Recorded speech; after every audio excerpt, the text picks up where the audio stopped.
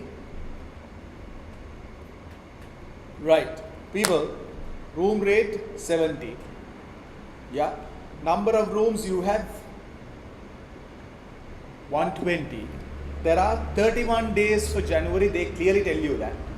So how many rooms for the entire month? How many rooms? People, 120 days, 120 rooms into 31 days. So you have altogether how many room days or room nights, whatever? 3,720. Of this, only 50% is occupied. Only 50%, right? So number of rooms occupied 1,860. Right, multiply the room rate by the number of room nights, that is 70 into 1,860. So you should be getting 130,200. Are we clear, people? 130,200. Wait, guys, hold on. This stupid keyboard.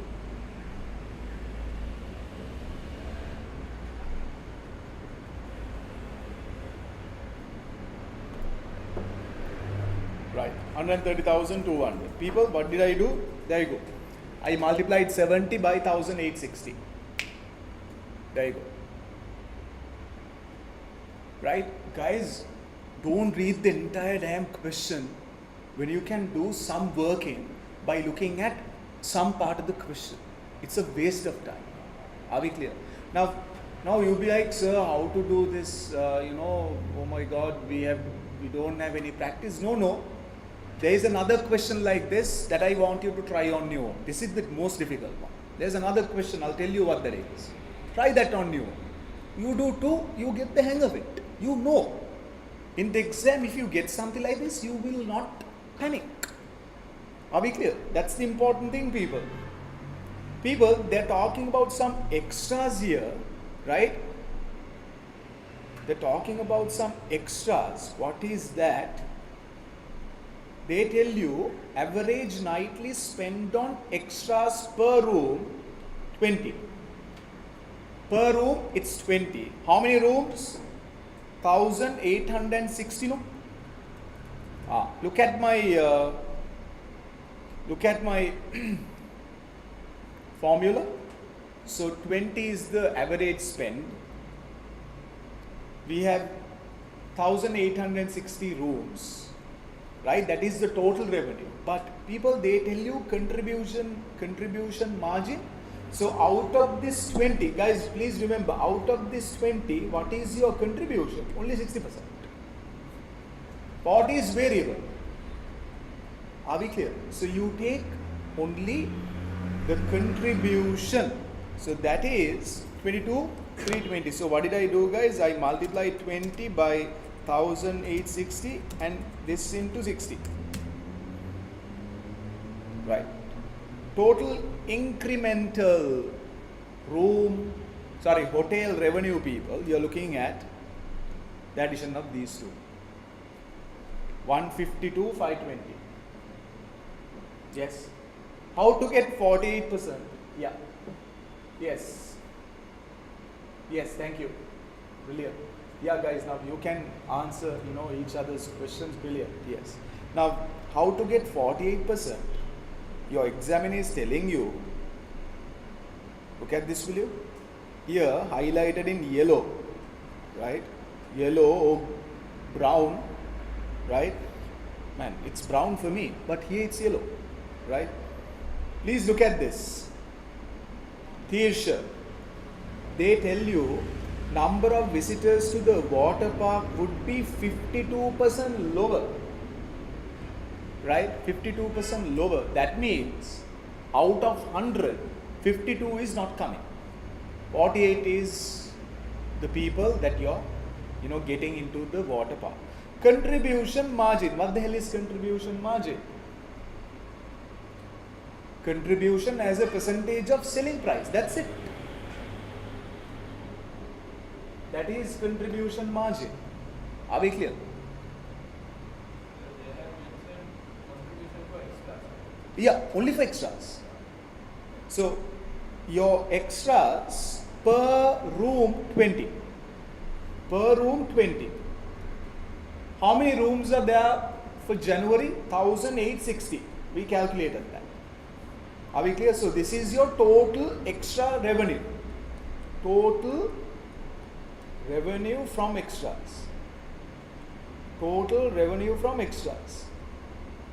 Now don't forget, they tell you contribution margin. So out of this total extras revenue, 40% is variable. 40% is your variable cost.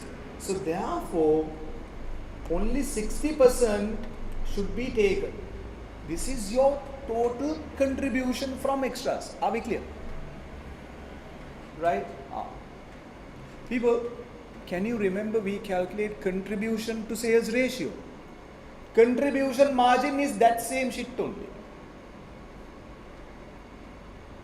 CS ratio, what was CS ratio?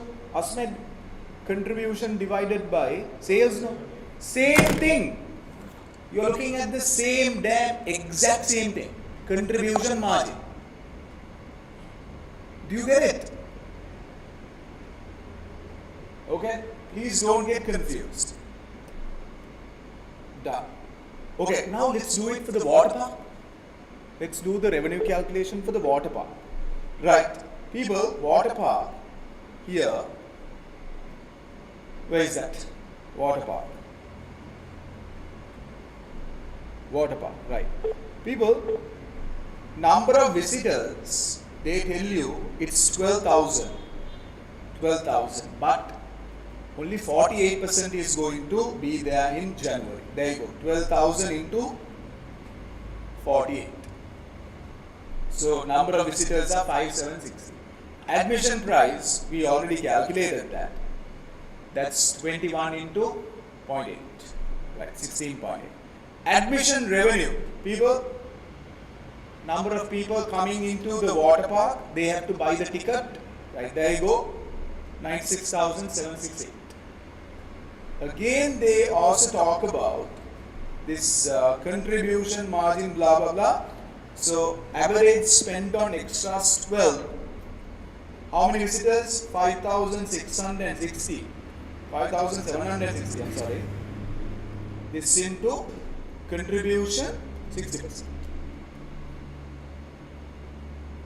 Right? Done. There you go, people. So 12. What's 12? Contribution margin. Sorry, the extras per whatever, per person. 5,760. That is the number of visitors, 60%. Right. People, total incremental cash flow, there you go, 138, 240. People, for you to do this working, it shouldn't take that long. But the problem is, you don't do it that way. You read the whole thing, and then only you start doing the working. Then, time is gone. Right? Then you keep looking at your watch. Oh my God. Right? Every 1 or 2 workings, you're going to look at the watch. Oh, okay, 2 minutes, 5 minutes. Fair. End of story. Fair. I won't sugarcoat it. I can't sugarcoat it. I won't. That's what happens. So big ass questions, break it down. Right? Your examiner will do that for you. Are we clear? Do it, section by section. You finish this, you already have about 5 to 6 marks. Brilliant. Then you do the other working. Now, in the exam, people, you look at this paragraph and you're like, oh my God, what are they telling me? Permanent staff, temporary staff. Look at how big the paragraph is. Now, I don't know about you all. I usually start with a very short one. A very short something. Okay, security cost. Easy. It's just 2 lines. I'll read it. I'll do the work. Then water cost. Okay, it looks like a small paragraph. Read it. Do the working. Keep the difficult ones for later. Permanent staff, temporary staff, keep that for later. People, now, I know you can do the working. I know you can get the answer. This is me telling you what to do in the exam. If you get a question like this, that's what you do. Are we clear? Don't straight away tackle these big, scary looking paragraphs. Look at short ones. Do the working, then you get marks for that, no? Are we clear? If I were you, I would start with security costs. Right, I'm starting with security costs. Here people, they talk about what? Running costs for the hotel and water park for each of the last 2 months. Right. So here I'm looking at the table, blah, blah, blah. Here security, water, everything is there, notes are there. Now I start reading the notes. I'll start with the one that has the least, sentences. Security costs. If the hotel and water park close, no changes will be made to the current arrangements for security whilst the premises are empty. If the hotel and water park close, no changes will be made to the current arrangements. What do you think? Sorry? Exactly. Ade, you close the place down, right? Now on holidays, all these shops are closed, no? Security guards are going to be there still, right? During Christmas, Ramazan, you take whatever you want, any holiday. Security guards, you can't take that day off. They still have to be there. Same thing, no? They are telling you in a weird way. Security costs are going to be there no matter what. Are we clear? Be practical. You read this and you're like, oh my God, what are they telling me? I don't understand jack shit. No, be practical. Are we clear, people? Yes? Security, you're not going to have any costs. Whether you open, whether you close, security guards are going to be there. So what's my incremental cash flow? 0. Done. See? 2 marks. Okay, I want to ask you a question. Who started with this permanent stuff? Who started with that? Oh my goodness. Who started? Online people? You also started with permanent and temporary? Yeah. No, don't do that. Start with something easy, some short looking paragraph. Guys, you get marks for your what? Working. For this, there is a mark allocation. For security, whatever cost, there is a mark allocation. Are we clear? Right. So in the exam now you know what to do. Are we clear? Start with some easy looking, less bulky paragraph. Especially if you're looking at something like this. Are we clear? Right, good. Okay, so security cost, I know 0.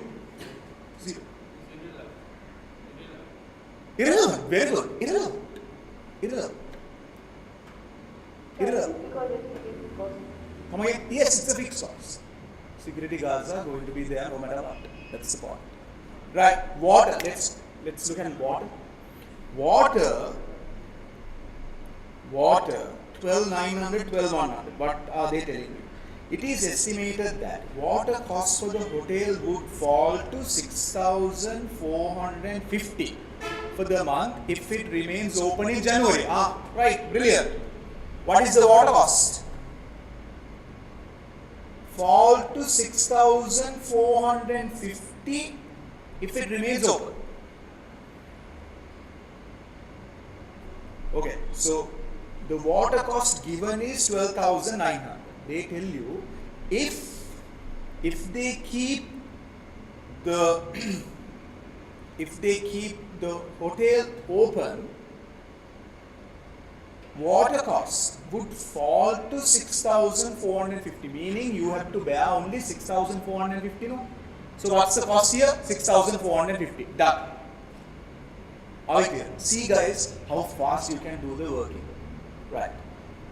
Water costs for the water park would be expected to remain at their current level. Huh? Water costs for the water park. Water park, no. Right. Will expected to remain at their current level.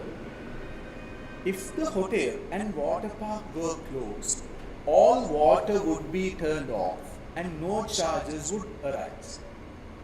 If the hotel, water park were closed, water would be turned off, no charges would arise. People, are we going to close the water park? No. See, they tell you, calculate the incremental cash flows if Belton decides to keep open the water park. They tell you here, if you close the water park, all water turned off, no charges would arise. We are not going to close the water park, no. We are going to keep it open, meaning costs are going to arise. How much? Same cost. Very good. Very good. There you go. People, 2 workings done. There is no rule, right, in PM that you have to do the working in an order. No. Start with water cost. That's completely fine. Start with security. Done. 2 workings done. People, you're looking at close to 4 marks now from these 2. 4 marks. 3 to 4 marks. Done. Now let's look at another paragraph. Okay, power. Maintenance looks easy. We'll look at maintenance. Right? Maintenance is undertaken by a local company, TechWorks, which builds Belton Park Resort for all the work carried out each month. If the hotel and water park are closed, TechWorks will... What? Maintenance is undertaken by a local company and they... Okay. Some other party is doing the maintenance work. Hotel and water park are closed. TechWorks will be paid a flat fee for the month, 4,000 for the hotel and 2,000 for the water park. If hotel and water park, if these are closed, then they will be paid a flat fee.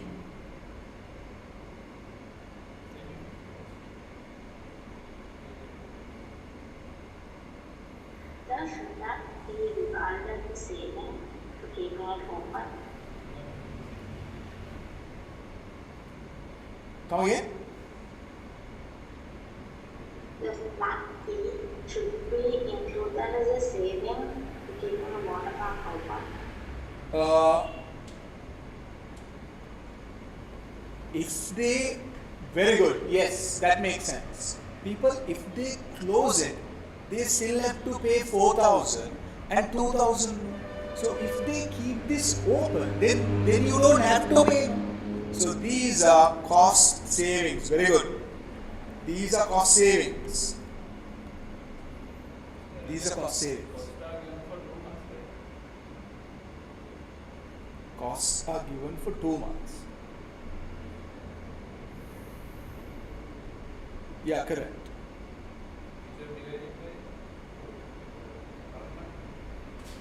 Costs So are, that means they don't have to pay anything, right?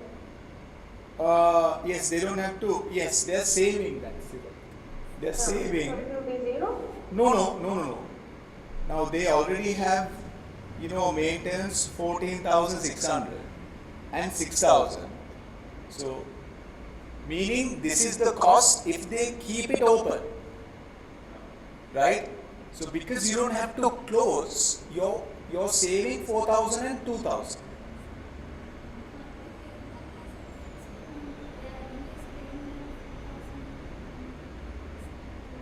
Yeah, anyway you have to deduct it. You have to deduct it, that's all. Now, if you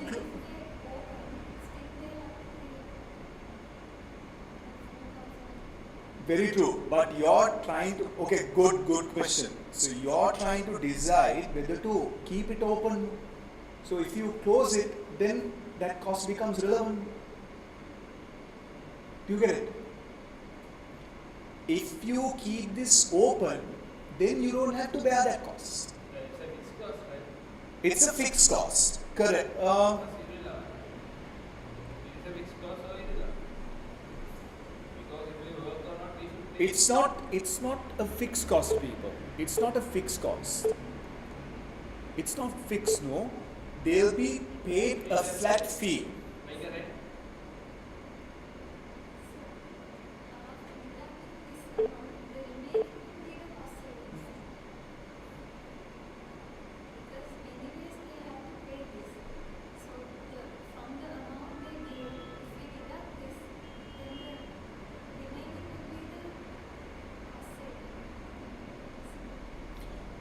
Okay, wait, hold on.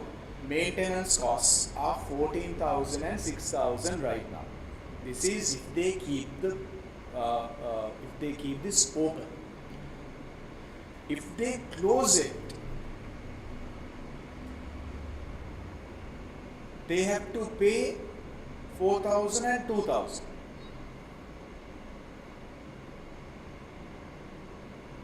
If they close it,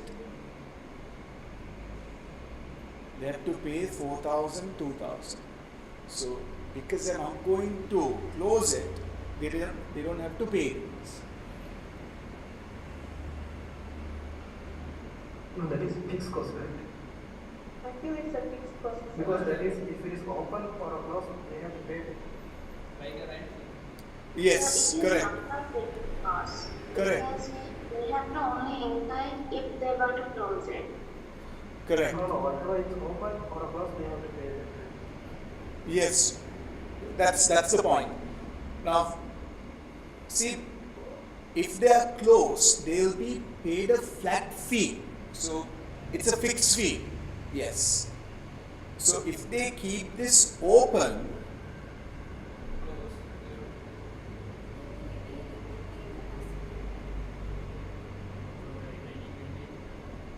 remaining, They have to pay the loan, they keep it open, so it can't be a fixed cost. So like electricity, if we do it or not, we should pay a fixed amount. But operation is not paid.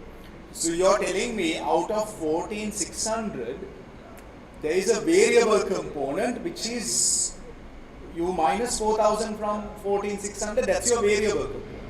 So that's 14,600 is for 2 months. This is for 2 months. And divide by 2 minus 4. It is for 2 months. For last 2 months of the For last 2 months. Right, that is for 1 month. you should divide by 2 and divide by 1. Now see, hold on, this is for 1 month. No. This is for 1 month. Now you're telling me that firstly we have to divide these 2 by 2. Yeah. 14,600 and 6,000 we have to divide it by 2. Because the data is given for 2 months. No. No, this is not 2 months, this is average for 1 month.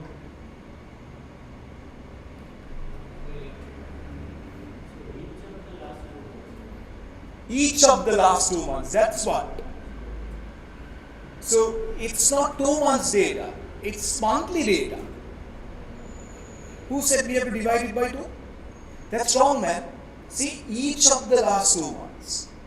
It's not 2 month data, it's just 1 month data. They're telling you every month they have paid. In the last 2 months, they have paid 14,600 in each. So you don't need to divide it by 2. Number one, you don't need to divide it by 2. Yes, I agree with you. Here, maintenance, we have total of 14,600 flat fee. It's a fixed fee. So therefore, the cost that is going to incur in this month is only 10,600. It's a cost, it's not a saving. How can it be a saving?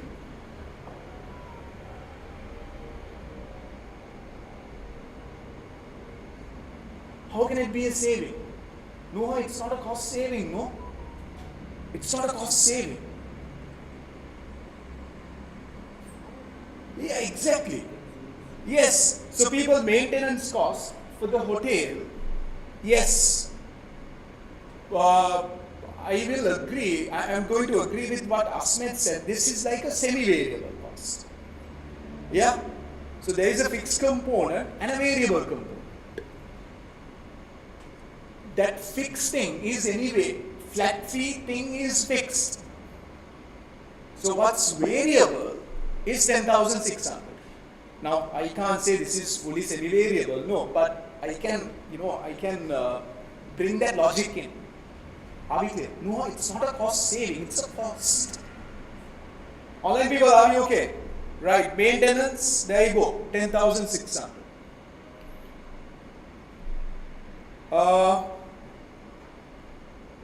Okay, you do the same thing for the water park. 2,000 for water park, so minus 2,000. 4,000, very good. 4,000, right. Now, is that water park cost incremental?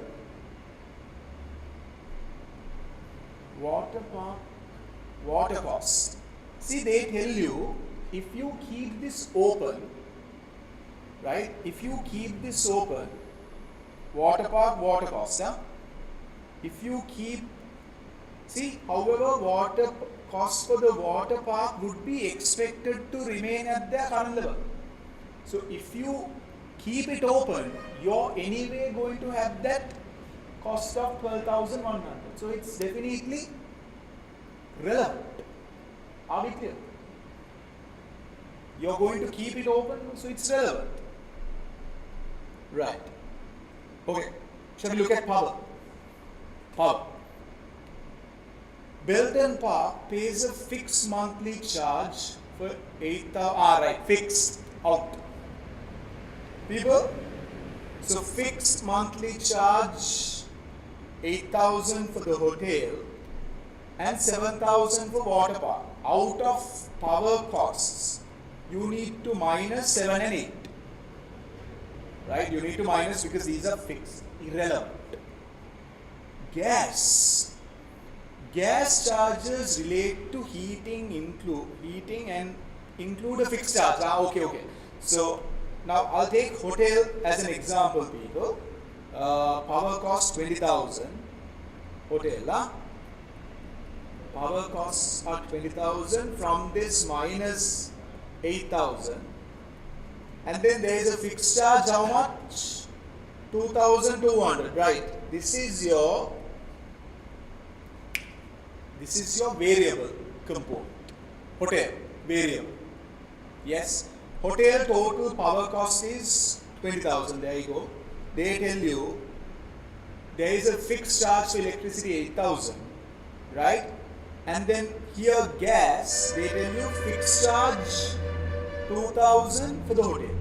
2,200. Right, done. The remainder are solely based on usage, would be expected to increase by 50%. So people, if I multiply this by 150%, you get the answer. Are you clear? You have to multiply this by 150%. Because they tell you in the month of January, your electricity cost is going to increase. So 1.5 or 150%. Right. Water park, same story. Water park, same story. You're looking at cost 18,000. Fixed charges 7,000. Gas fixed is 1,500. This is the variable charge. Multiply this by 1.5. Right,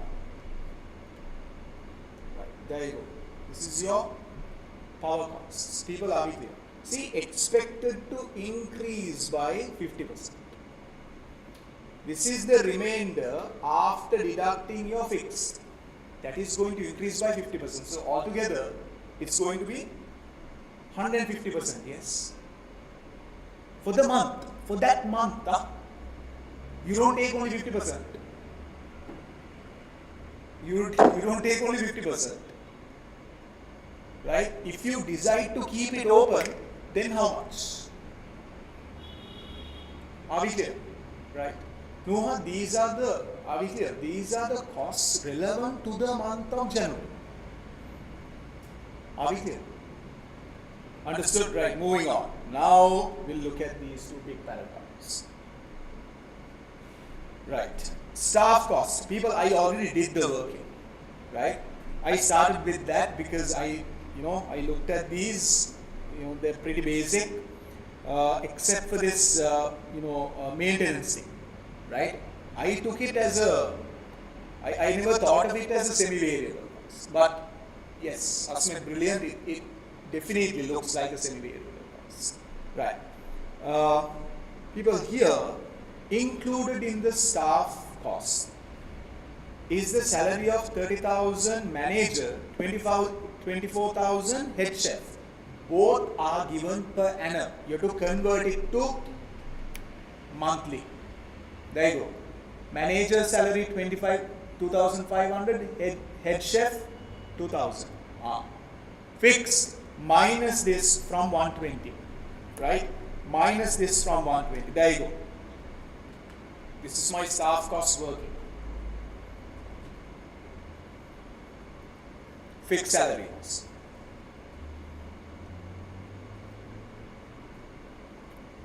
Wages of temporary staff 115,500. People, they tell you the balance. See, the remaining staff costs relate to temporary staff who are only paid for the hours they work. Right. So you minus the fixed costs. The balance is the wages of temporary staff. Are we clear? Right. Look at this working. Permanent staff is very easy. Temporary staff is where you get confused. I got confused there. Right? I got confused. People, temporary, they are telling you, if the hotel stays open in January, right? Please look at the screen, guys. Half of these staff members will continue to work their current hours. If they keep the hotel open, half of what we have calculated, half, they are going to work. So what is that 50% of, what is the wages relating to that 50% of staff? I take 50% of 115,500, 57,750. Are we clear? Right? Right. So this is, One second. yeah. So this is 50%. They tell you from the remaining wages, right? The remaining wages are relating to temporary staff payments. Of this, 50% they are going to work as usual. That is this 50 people. You have to take this. Right? Now, the other 50, this is where you get confused. No, are we clear? Right? People, are we clear? 115, they are dividing this into two people. They tell you 50% they are going to work as usual. The other 50, what do they tell you? See, other half, look at this please. The other half will work proportionately less hours to reflect 50% occupancy. People, now please understand that your costs that they're telling you, these costs are based on what? 90% occupancy for the hotel. These costs are the costs relating to the last 2 months, right? Last 2 months, what was your occupancy? 90%. Are we clear? These are costs relating to 90% occupancy. Here they tell you this other 50% they are going to bring their hours down, because occupancy in January is coming down from 90 to 50. Are we clear? How to do that working, man? How to do that working? People, please look at this. I broke this down to 3. Now, 115,500 is actually the wages of temporary staff at 90% occupancy. No, this 115 is the wages at 90% occupancy. Are we clear? But they tell you now this 115 out of this 115 only 50% labor is going to work. So this is the 50%. Then this into 50%. 57,750. Are we clear? Now again, please understand this 57,750 is based on 90% occupancy. 90% occupancy. But now the occupancy is 50%. So how do I calculate the labor cost for that 50%? Divide by 90, multiplied by 50. Are you clear? There are 2 types of temporary people here. That's what you need to understand. There are 2 types of temporary people. 2 types. One type, they work, their normal hours. That's why they get 57,750. The other type, they are going to bring their work hours down. Why? Because occupancy is less. So they are getting paid only 32,083. People, you do this, that's the end of your working. For water park, it's very simple. They tell you 48% of labor is going to be, is going to be the cost because your visitors are 48%. Oh my goodness, people, this monstrosity of a bloody question, right? How many working? How many workings? Now, people, you can do this on your own. By looking at the answers, you can figure it out. What you need to understand is, okay, if I get a question like this, what am I going to do in the exam? What am I going to do in the exam? That is the purpose of revision programs. Not to bloody discuss papers. You can do it on your own. Big questions, remember, your examiner breaks it down.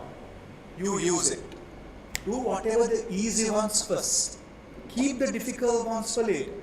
In the exam, you are not going to do the staff working correctly. I know that for a fact. No chance. You may be very smart, 3A, whatever, but you will never get this right. Accept it. That's okay. You can still do 80% of the question. I'm not undermining your intellectuality, people. Under pressure, right? You are going to crumble.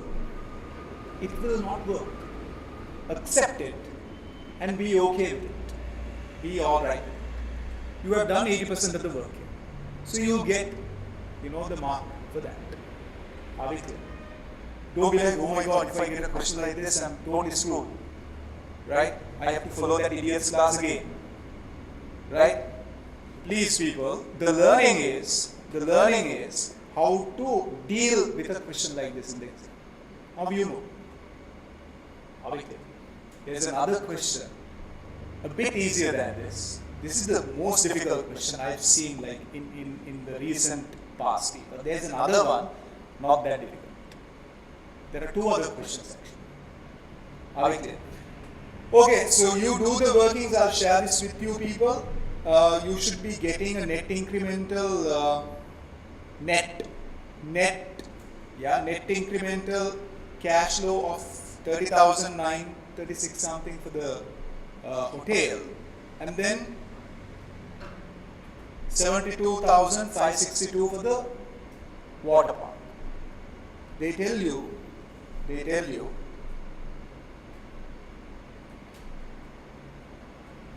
in each case, state whether it should remain open or should close. Open, man. Open, definitely. Right? They have to keep it open. Because both are giving you positive incremental cash flows. Net positive. Are we clear? Some other Yeah, one second. Total staff cost. Wait, hold on. Right. Staff cost for hotel. Wait, hotel. Right. Total staff cost is, how much is this? 89,833 something? Yeah. Water park staff cost. Only 35,383. Guys, now here, salaries of temporary staff of the water park 73, but from this only 48 is going to work. So 48%.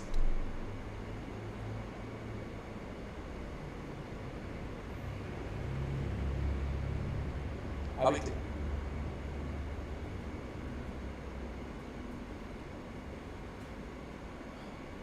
Imagine marking a question like this. Your examiner must go nuts, man.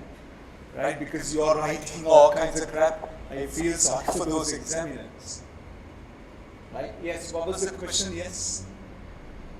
Now, for this question when we came to maintenance costs, where most of us had different opinions whether it was a fixed cost or a variable cost, is it safe to state our assumption and then go ahead with the workings?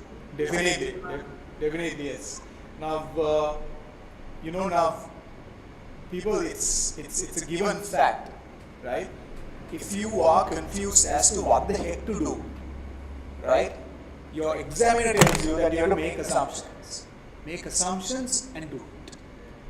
Asmet, now here you saw it as a semi-variable cost, so say that. Assuming maintenance cost is a semi-variable cost.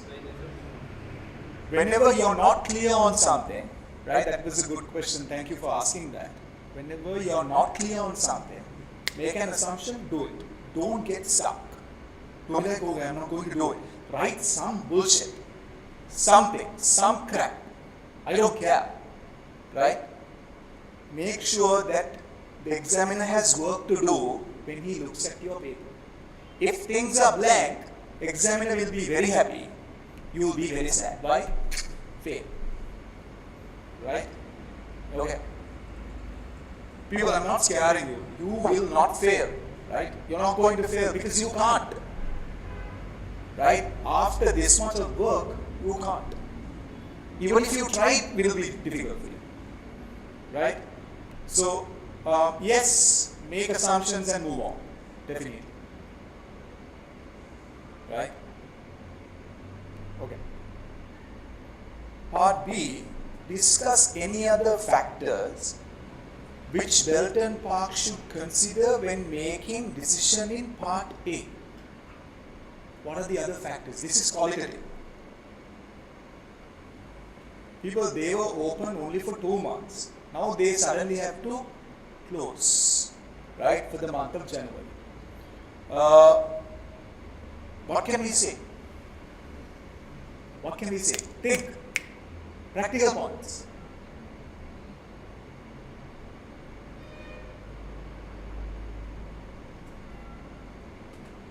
Knock-on impacts, yes. Now, here you're deciding to keep it open.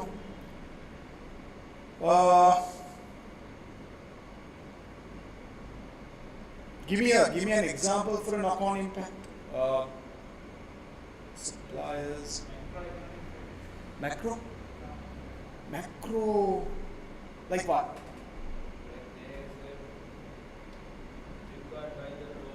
Exactly. Don't say macroeconomic. Now here, the law states that you have to close down. Right? I think you're asking for trouble if you keep this open. Right? If you keep this open, you're asking for trouble. What else? Sorry?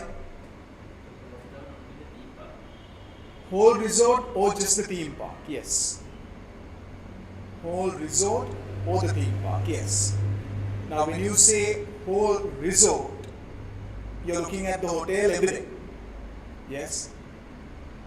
It could choose to keep open the hotel and or the water park. They have to keep both open. Definitely.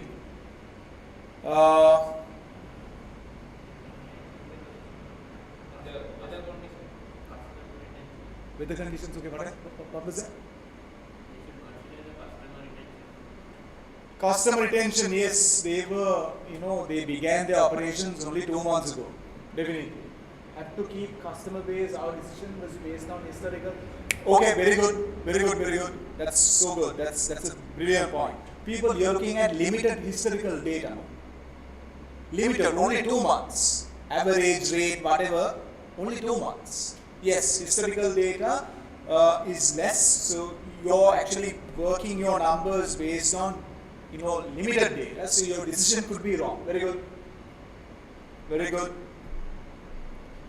Okay, now let's say you're running out of time in the exam. You're running out of time like hell, right? Now, people, for one of your section C questions, the time allocation. How much time? Asmat? No, that's for both, no? 45 minutes. After 45 minutes, let's say you're still somewhere here, maintenance. What do? Do you complete it? No. Move on.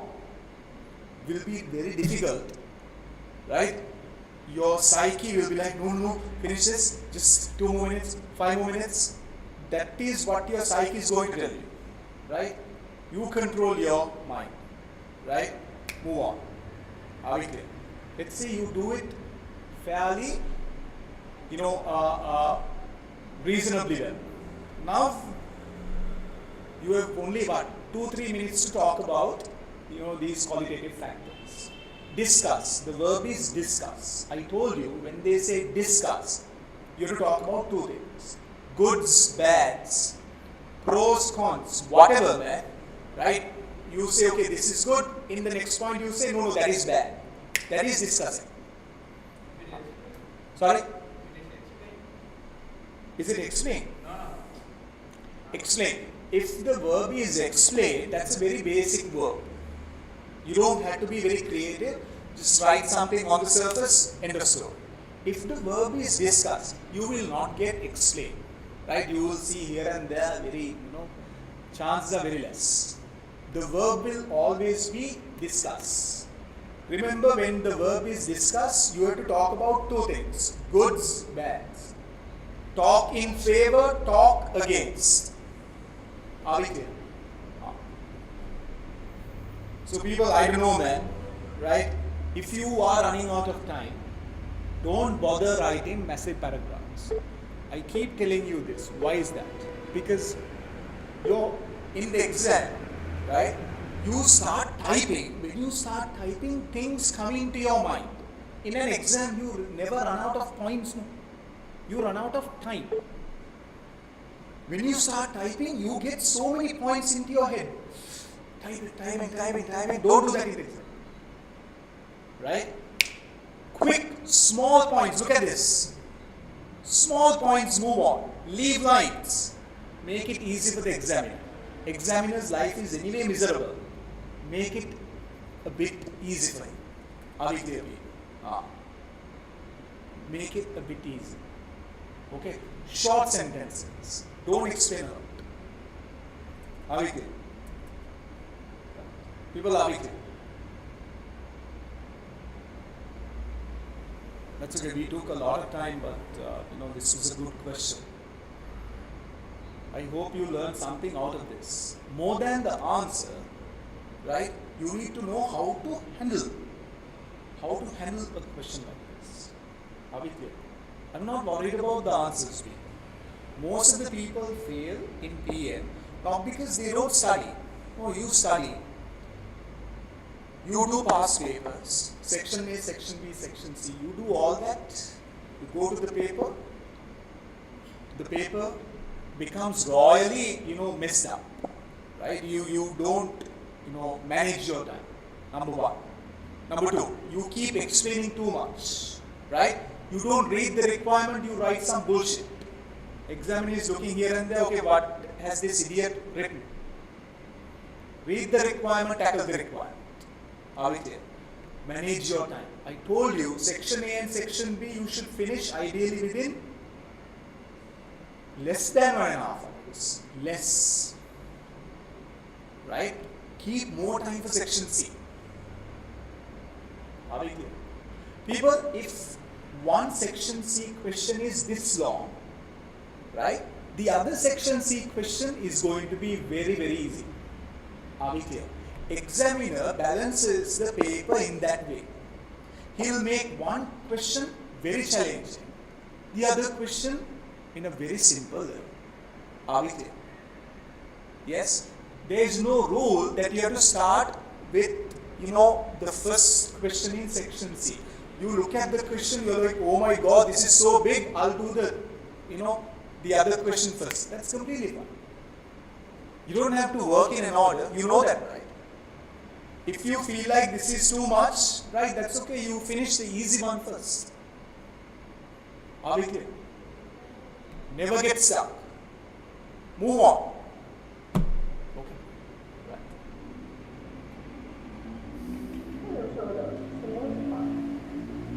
Yeah. Amjad, so wait, Sifat, just 1 second. You need to break your answer. You need to break your answer. What are the other similar questions? Wait.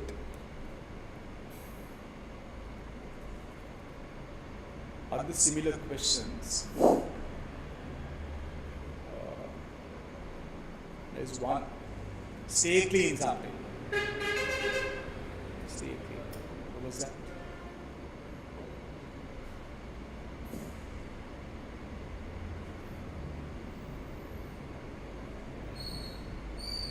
There is one in your recent papers. Do another one, please, guys. Yeah? The stay clean is a joke compared to this. Stay clean is a joke. Payoff table. People, I want you to check 2024-2025 in your CBE platform. 2024, please write this down, guys. Write this down. Please write this down. This is September, December. So December 2024-2025. Right? So this is your last paper. Right? Last semester's paper. In the CBE platform, right? CBE platform. You don't have this question in your exam kit. I don't think so, because this is from the most recent exam paper. There is a question on shutdown decisions. Do that. Right? 2024-2025. Sorry? There is a question just like this one in the CBE platform. Do that. And there is an easy question. That is, stay clean. Stay clean.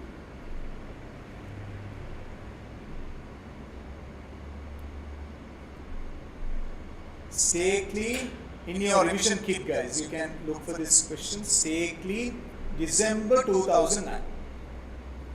Stay clean, December 2009.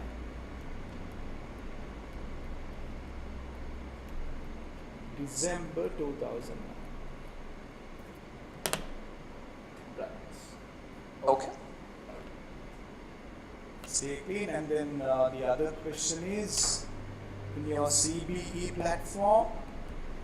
CBE 2024, 2025, September, December.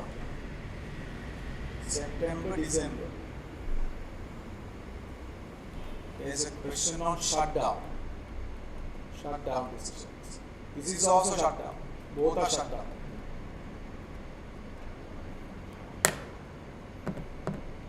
Right. So during these revision programs, now people who are joining from outside, right?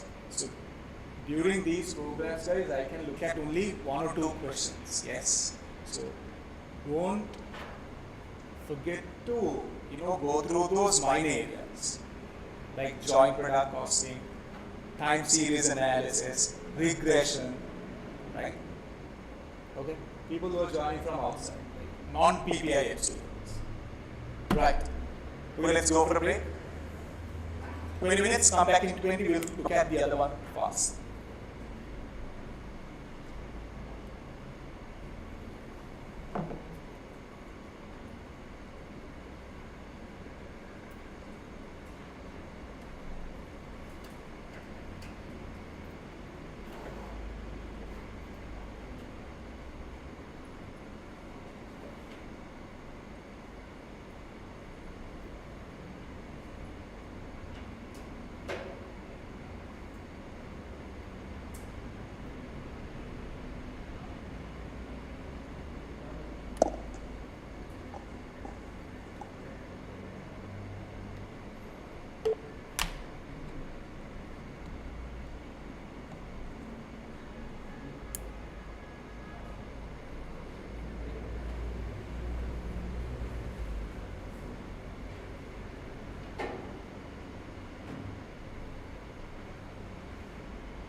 Do it on you, read it on you. It's easy, no theory.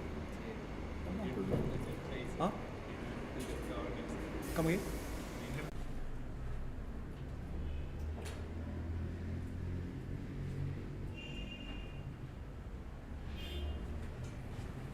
People, this is a solid question on pricing. Solid question on pricing, and to this they have plugged in learning curve. They are plugged in learning curve. Are we clear? Now, learning curve is a very, one of the most favorite areas of your examiner. Right? They will plug in learning curve to variances, to costing, to pricing. It's possible they can plug that in. Are we clear? Right. Look at the requirements. People calculate optimum selling price. People, can you remember? There are three methods to pricing. Right?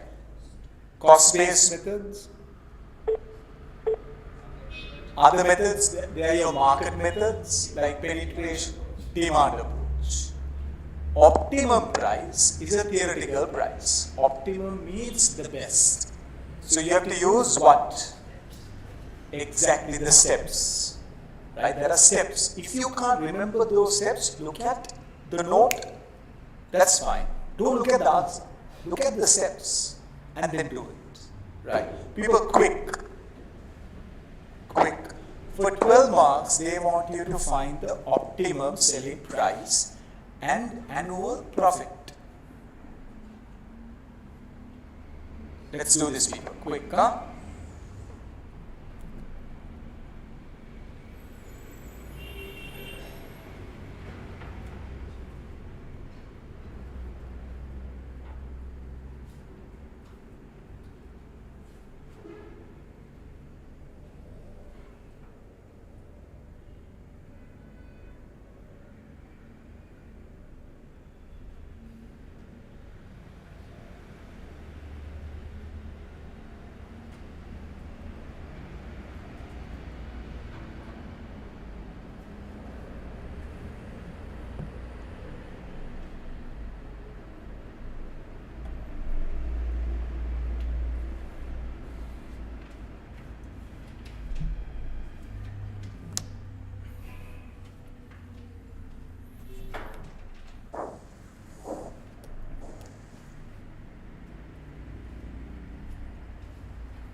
People, are we done?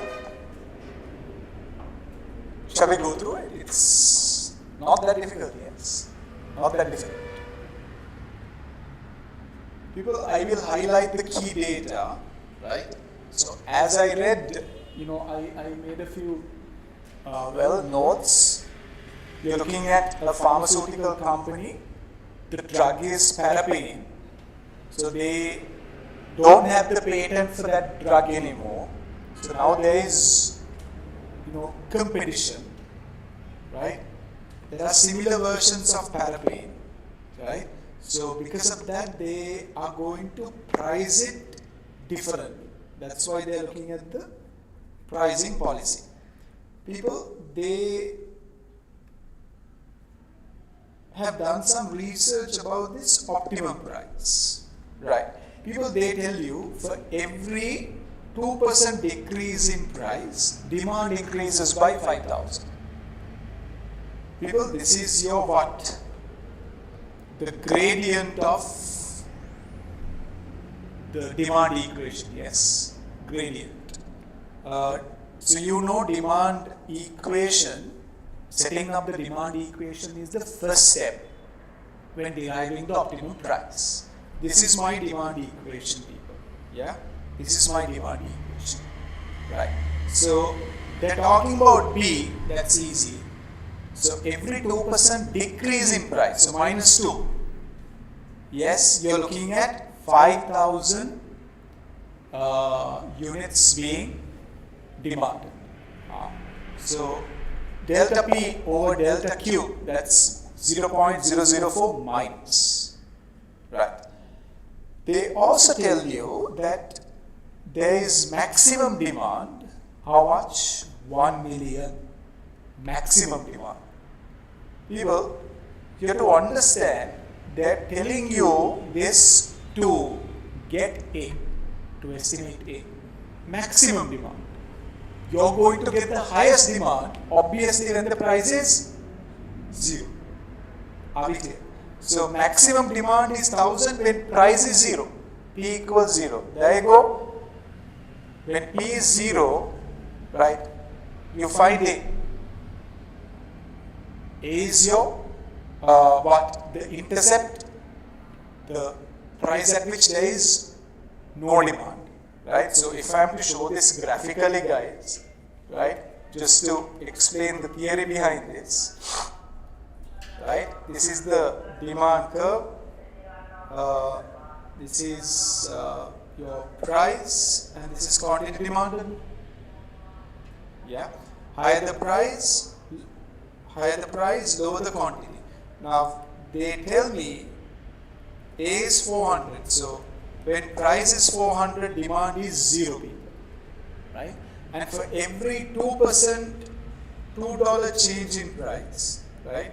So delta P over delta Q. Right? This is your B. Yeah? This is equal to 0.004. This is delta P, people. This part is your delta P. Delta P, this part is your delta Q. Change in Q. Mathematically, this is how you show it, but no need to show all these people. So, I know my demand equation is there.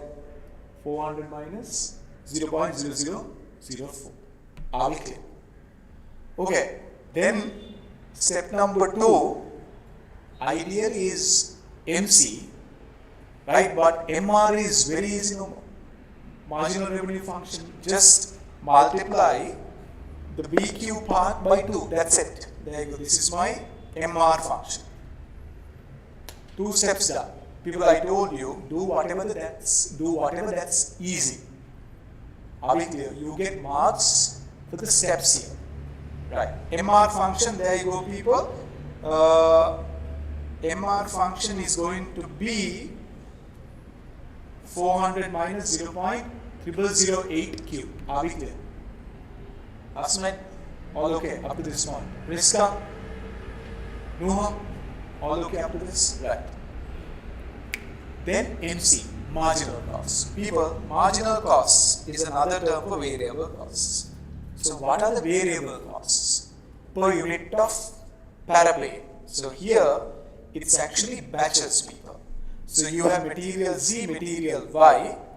They tell you 500 grams at 0.1, 300 grams at 0.5. Quickly show the material cost. Done. 2 on. Quickly show your material cost. Yes. Then machining. People, they talk about machining here. So highlighted in that yellow, right? Yellow. So 20 minutes machine time, and machine time, what's the charge? 6 per hour. So people 20 minutes store, 20 divided by 60. That into 6. You get only $2.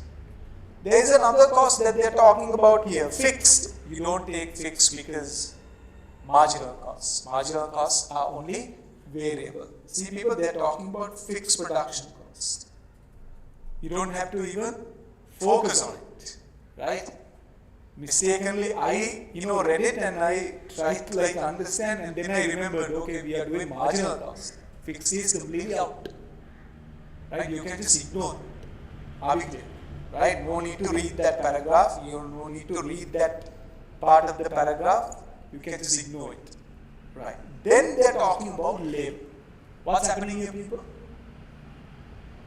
So they are sending the people who worked on paraplane to another drug, right? The new drug, I'm sorry guys, the new drug is a revolutionary something, anti-malaria. So I just wrote it, I wrote unique drug, unique. It's a unique something, people, they have obtained the patent, moving on. Then they are talking about labor. What a joke, man. So easy, no? So easy, right? So they tell you you're paying 18 per hour. Learning curve is there, right? The learning exists until the first 1,000 batches. After that, what's going to happen?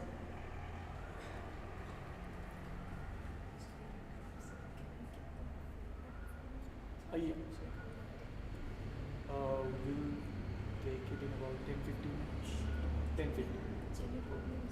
This is the they call the candy. Yes, there are a few candy students. This is the DRG.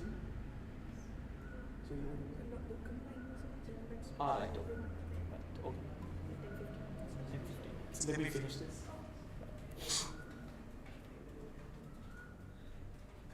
Right.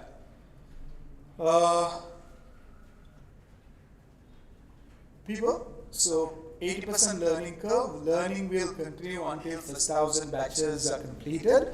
Management is telling you, look here, pricing must be based on the time it takes to make the 1,000th batch. People, I know, I've done enough and more calculations on this area in class. Time for the 1,000th is time for 1,000 minus time for 999. You do the working, you're good to go. Right. Did you do that working, people? Labor working. Right. So you have to use y equals a plus AA into x to the power b. So total time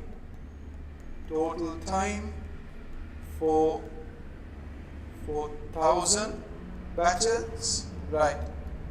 So I will simply say A is 5, X is 1,000 to the power. People, they give you the B value using 6 decimal figures. You have to use all of them. You don't round it off. Don't be like 0.322. No, use the entire thing. Are we clear? 321,928. 321,928. People, this is the average time for one when you produce 1,000. So multiply this by 1,000. This is the total time. Straight away. Right? And then total time for people, by the way, how do you get this answer? Like in the exam. How do you get this answer? Using your scientific calculator or the Excel? How are you going to show this? Yeah, use a scientific calculator. Use a scientific calculator. You can use power values, but don't do that. Takes a lot of time. By the way, do you have the power function there, like in the platform? Who cares, right? Right? You don't have to worry about it. You have the scientific cal. Use it, right? So here 5 into 999 minus 321,928 into 999, right? Next, we should show the You can get the answer in one shot. That's completely fine. So if you found the time for the 1000th batch by showing just one working, it's completely fine. So I showed this for your clarity. No need to do it like this, right? In the exam you can show it. How did you show it, by the way? How did you show the working? I'm curious. How are you going to show the working? Batch amount, 99 batch amount difference. Yes. Yeah. only the final answer. Only the final answer. Yeah. Only the final answer. Okay. Total for Okay. Yes. At least show the totals, man. At least show the totals. That you can do. Show the totals. What's the total, Asman, for 1000?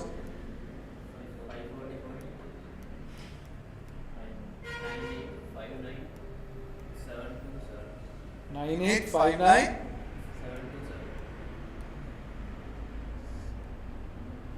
73. Right. This one? 540. This is also 540. Yeah. Huh?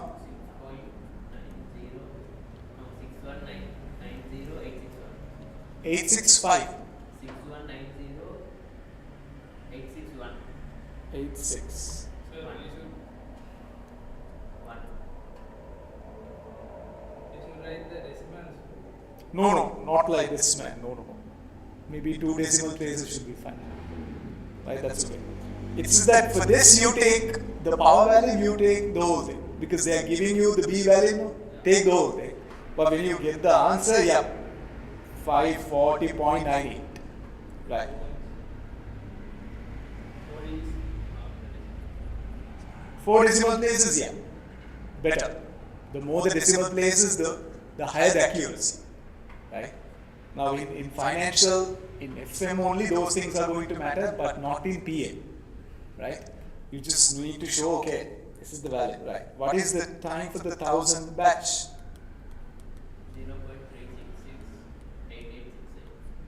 0. 336. 0.3668868. It's like a bloody telephone now, right? Right? 366. We'll say 37. Who cares? 37.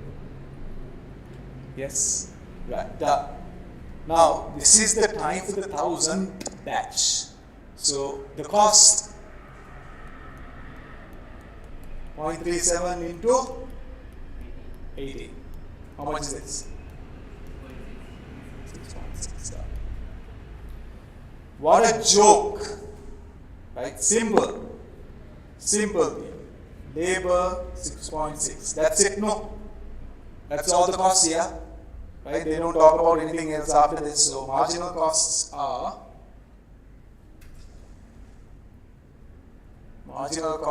the total of 200, 202, 208.6. 208.6. Now, step number 4. MC equals M1. MC equals M1. Right. Yes. MC 208.6. No? MR 400 minus 0.008 Q. What's Q? What is Q? Come again.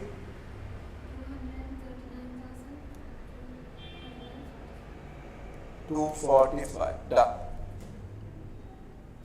So what is this? Optimal quantity.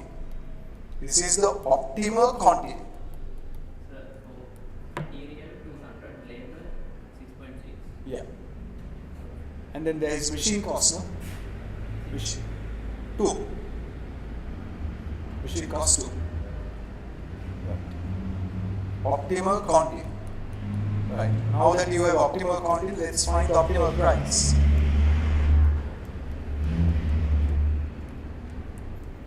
Optimal price.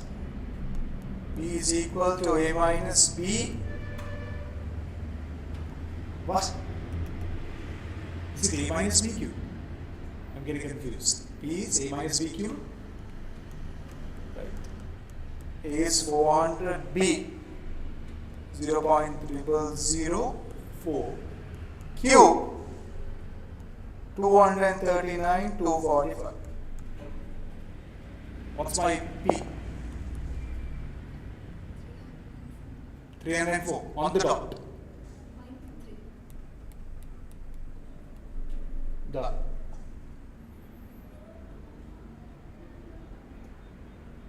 This is the optimal price. Done. They want you to find the price, sorry, annual profit, no? Annual profit. Okay, selling price done. Resulting annual profit. Let's get the profit. Annual profit. So price is 304.3. Variable costs are how much? 208.6. So this is your total contribution. 239, 245. They want profit too? So minus the fixed cost. Give me the contribution. How much is it? People, this is marginal cost. So you are getting the contribution. Nah? This is MC. How much is this now?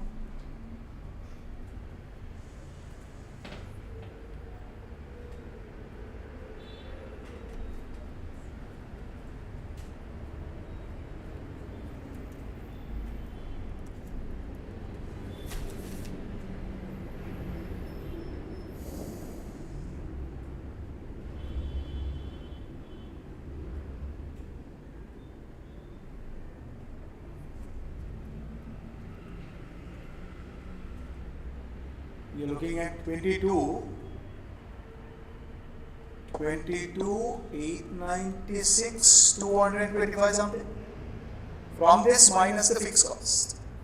This is your contribution. People, you can get the answer one shot, huh? Right, you can get the answer one shot. So 896, 225. Right. Fixed cost. How do we find that? People, fixed production overhead cost is expected to be 2 per batch on a budgeted production level of 250, right? 2 into 250, no? So are they asking the profit? Yeah, they're asking you to calculate the profit, no? See? Yeah?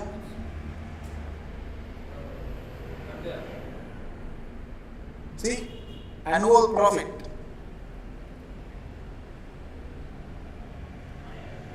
Annual profit. Sir, how is become the unit is 239? 239? Very good. When you 239 optimal quantity, MC equals 239, 245. That's your, yeah. 304. What the hell is my this thing?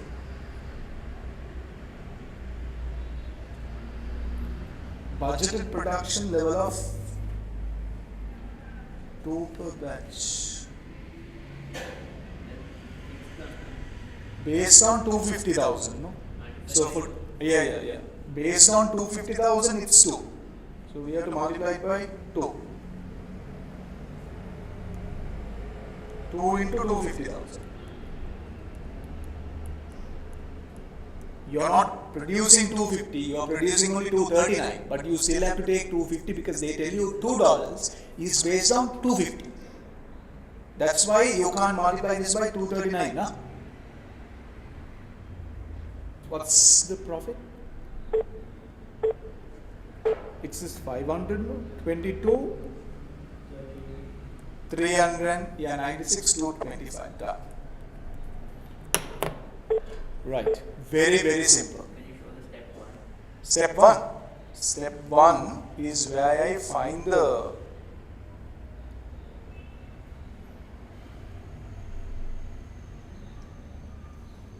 How did you find the maximum demand as 1,000? not 1,000, it's 1 million, they give you that. See, maximum demand 1 million.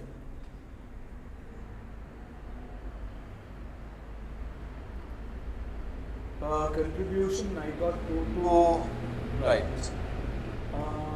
No, that's wrong. Okay, maybe it's because of the rounding off differences, but no. 296. Yeah, check if your values are correct.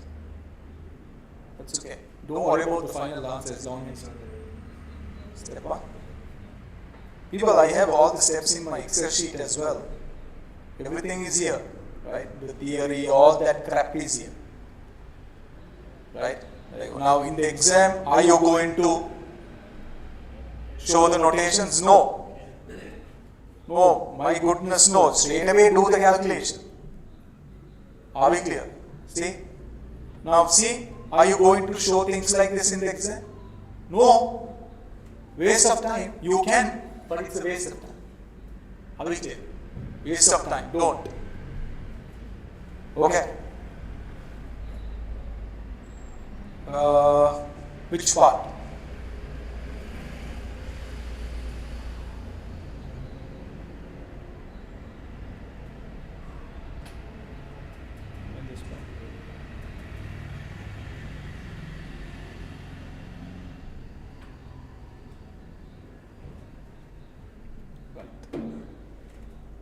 Done and done.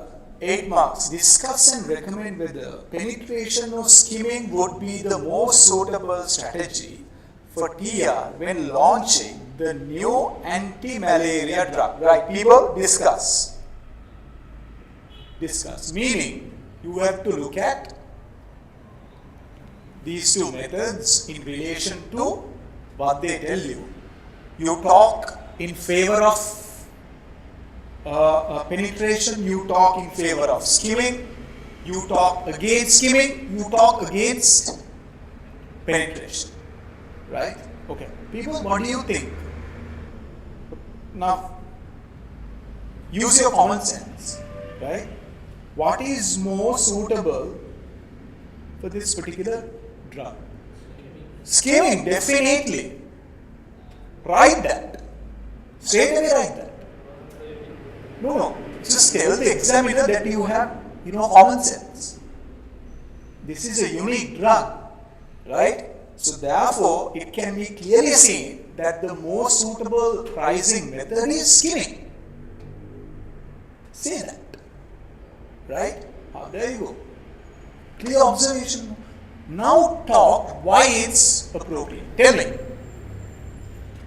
Tell me why it's appropriate. Very good. Yes, I'll take an answer. No other companies, exactly, no other similar drugs have been developed. Meaning you can charge a high price. You're the first entrant to the market. What else? Very good. Yes, there is very high demand because there are no, anti-malaria drugs in the market. No similar drugs exist. High demand, yes. While demand levels are unknown. See, eagerly anticipated. Demand levels are unknown. Demand levels are unknown. Eagerly anticipated. Right. All over the world, my goodness. This is like the COVID, anti-COVID, vaccination. Right. We were all, waiting for someone to come up with the vaccination. And it was Pfizer who won the race. So they charged massive prices from all these countries.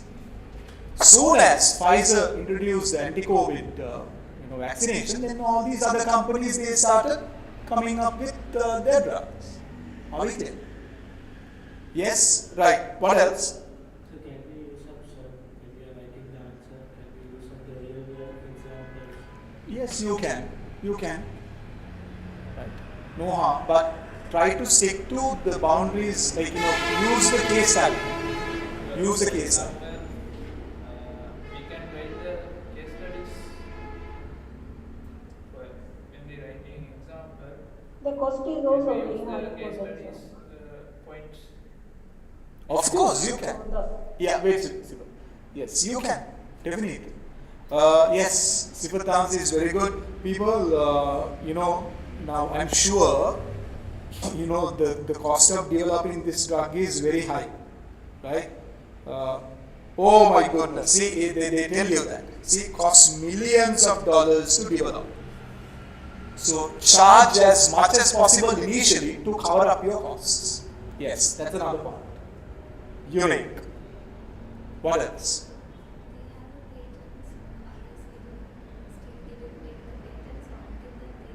Very good. They have a patent, they have obtained a patent, right? But the patent is valid only for like a few years. So you need to generate as much as possible profits during that period so that you cover your costs and make profits. Very good. Okay, now tell me why penetration is not appropriate. You can't just talk about this thing, why penetration is not appropriate. For penetration, at first we should charge us more. Exactly. Penetration, guys, you're trying to, penetration strategy is suitable. Competitive. Very good.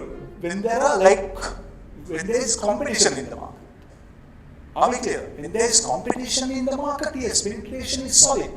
Airtel coming to Sri Lanka, when Dialog and when Mobitel, when all these other telecom companies was there, right? Airtel came and their prices were dirt cheap. Dirt cheap. They won the race because of Airtel. Actually thanks to Airtel only we have incoming free now. Because Airtel was the one who said, look here, incoming, you don't have to pay anything. Back then, before that, Dialog, Mobitel, all these telecom companies in our country, they were charging for income. It was low, but they were charging. Are we clear? Right, very good. Give me another point. You have millions to recover, right? How are you going to recover? By charging a very low price. And the patent is there only for a few years. 3 points as such, you can, finish it off. Highly elastic demand. Elastic. Sasri, are we talking low price might affect quality? Low price might affect quality.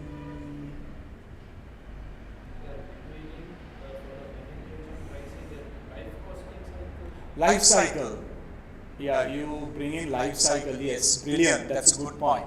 The drug is going to have only a short, time period. So yes, during that short time period, you have to collect as much as revenues, profits possible. Very good. Right. People, not a difficult question. Right, there you go. My answers are here. I'm sure you can come up with some answers. People, what you need to remember is they want you to discuss. Right? They want you to discuss and recommend. You are making the recommendation, when you start the answer, look here, the most suitable pricing strategy is skimming. Are we clear? Let's not highly elastic demand. So that's the elastic demand.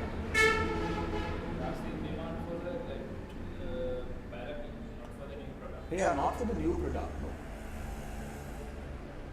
Not for the new product, yeah. Because there are no other competitors. in the market, so you are not going to have elastic demand. Elastic demand for the paraffin. Paraffin, yes, correct. Right. 8 marks, so that's stupid question. Easy. Obviously. Right. So, now, people.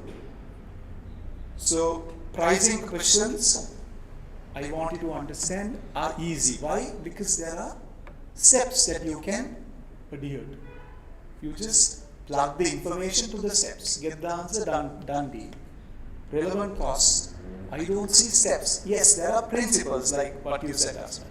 There are principles, relevant cost of material, relevant cost of labor, but not as straightforward as pricing. Are we clear? Whenever there are step-by-step approaches, it becomes very easy. Very easy. There won't be any new entrants, but it won't matter since we already have the patent. Yes. Penetration pricing. Pricing is over, then there will be very high demand. Okay, Sasri has a point here. For penetration pricing, he is telling demand levels are unknown. So you go with penetration, demand will be higher. Also, other companies will not be able to, sell it at that price. They can't anyway sell it because they don't have a truck. Only this company is having a truck. Sasri point. Point, huh? Sir, only this company has a drum. Why they should use the penetration? No, his argument is correct now. No other company. No other competition, exactly. Sasri, now your argument gets a bit nullified there. No other competitors in the market. They think that Yeah, it won't matter because you already have the patent. Right, anyway, let's not, spend more time on this question, people. Now, I'll give you 10 minutes, guys. People who are joining online, only PPIM students. Guys, yes, very good. New and unique as a patent, very good. No other similar drugs, demand unknown, very good. Demand so low price can cover. Yes. Now, guys, hold on. Don't forget that you need to give the feedback, finish it off. Okay, right. Okay, people, the next question isn't that difficult. Now, this is a practice question that I have selected from your exam kit. What is this? You have to draw a decision tree. You have to draw a decision tree to illustrate the pricing decision faced by RI. Using the decision tree or otherwise establish optimum price. Right. That we can do.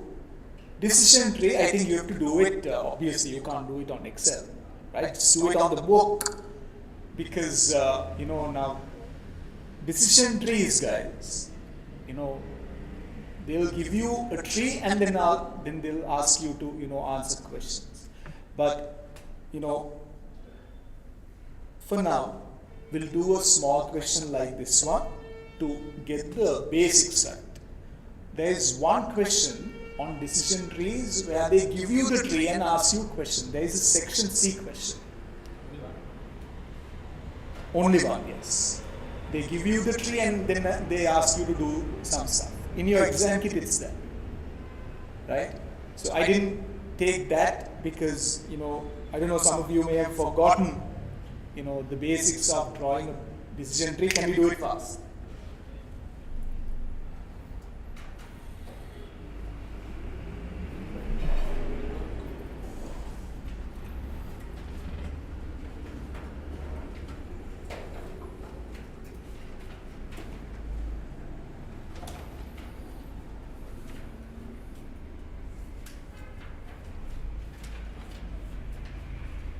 Because I have to be very honest, some of you, like now, Asiya, I don't know whether whether you have joined my, classes or whether you're coming from Sharfa's classes. I've never seen you in class. Online or physical. I don't know why that is. You're also someone like Okulan who's doing things on your own. If that's the case, then it's fine.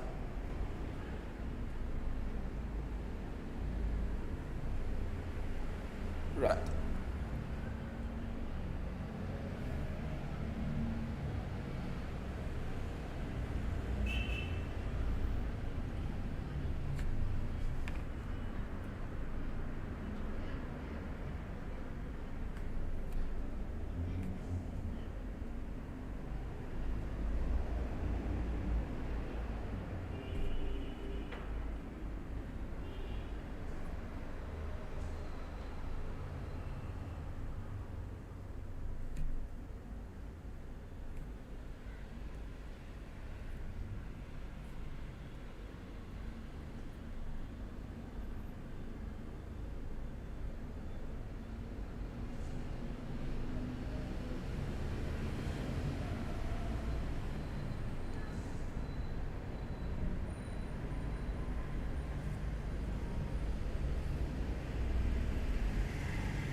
Alright, okay. Alright, okay. Alright.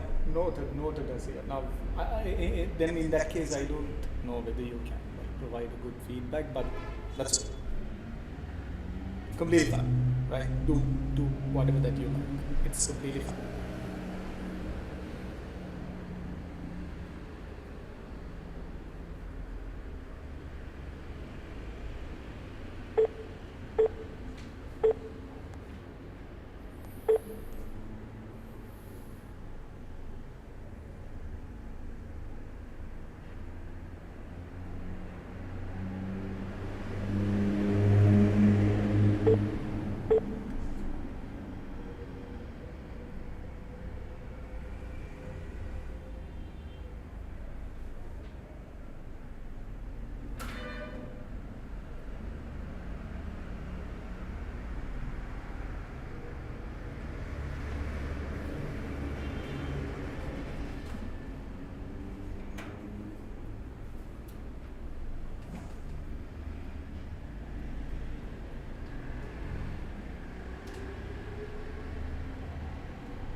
Quick, people.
Yes. Now, boys and girls, the diagram is somewhat clear, right? What's happening? The question is, how much should be the ticket price? We don't know the ticket price that has to be charged for this route, London to Paris. Right. It's a low-cost airlines, people. That's why you're looking at a very low ticket price. 80, 90, 100. We don't know which price to charge. Right? So, the decision is what price? You know, in a decision tree, there are decision points and there are chance points. Right? So, what price do we have to charge? Okay. If we charge 80, there is a chance of your market being pessimistic, market being optimistic, or most likely. Same goes for 90, same goes for 100. People, this part is, I think, very, very clear. This is very clear. It's not that difficult, right? Then they talk about airport charges, people, for each customer. And these are expected to be either 5 or 6 per customer, depending on the negotiations with the airport involved. The probabilities of the airport charges are 0.6, 60%, and 40%. There you go. Airport charges. This is the probability that you're looking at. At 60%, the airport charge per customer is 5. Here per customer is 6. Now, should we include these people? Why is that? Very good. With a decision tree, now Amjad, please understand, using decision trees, you're trying to decide what price to, in this case, your decision tree helps you to find what price to be charged, right? So you have to understand, associated with the ticket price, then there are what? Variable airport charges, right? Which the ticket price has to cover. Are we clear? So definitely from each of these, you have a chance of your ticket prices being 5 or 6. Are we clear? My goodness, man. It's like this, no? There is a chance when the market is pessimistic and your ticket price is either 5 or 6. There is a chance when your market is most likely and the ticket price is 5 or 6. There you go. This is how your tree should look like. AC. Yeah, it's a bit hot. Right.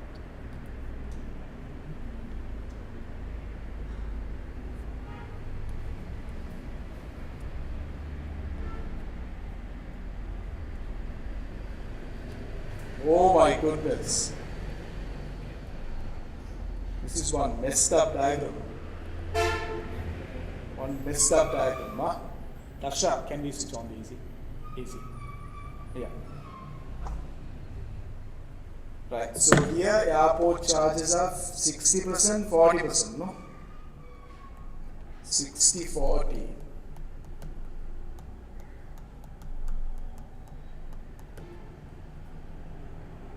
Five and 6. 5, 6. 5, 6, 5, 6.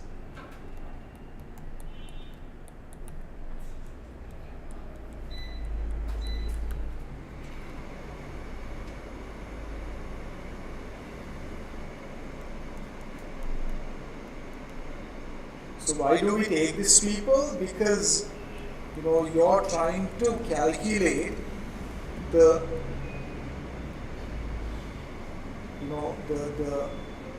ticket price that you should charge, right? So associated with this decision is definitely the airport charge per customer. Oh my goodness.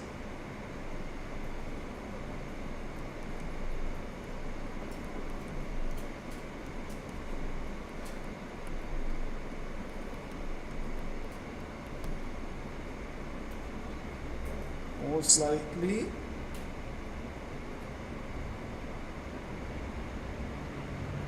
$80, $100, $150. So 80,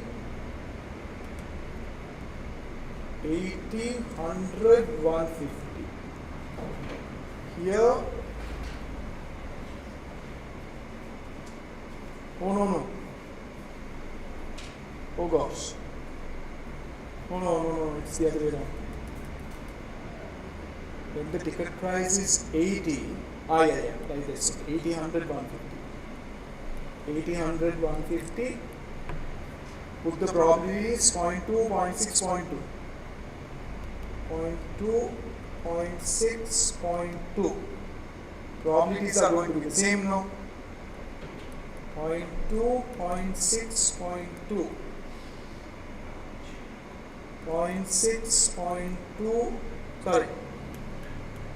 0.2, 0.6, 0.2. 60, 90, 150. 60, 90, 150. And then you have 30, 80, 120. 30, 80, 120. Oh my goodness.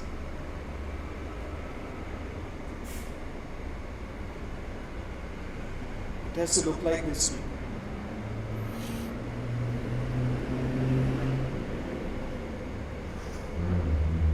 These are the probabilities. Probabilities are the same people. 0.6, 0.2, 0.6, 0.2. 0.2, 0.6, 0.2. These are the probabilities.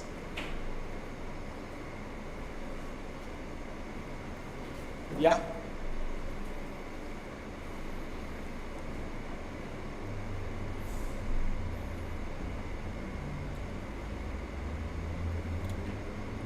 Understand the diagram.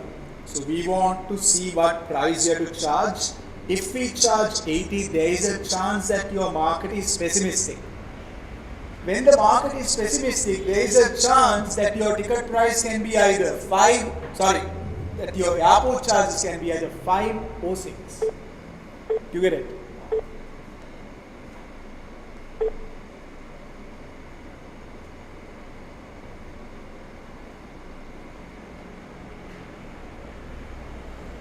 No, you will not have to draw.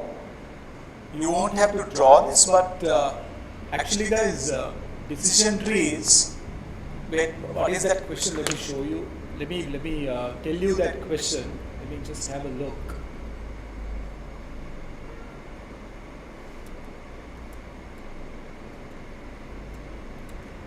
You have section B questions definitely. Oh yes, Ameli. This is the name of the company, people. Right? You can try the question on your own. Ameli. Ameli. This is there in your revision kit. Exactly. Try this. Here they give you the tree and then ask you to do some calculations. In the exam, no. The chances of no. How can you draw things, man? No chance. No. See here, they clearly tell you candidates will not have to draw a decision tree.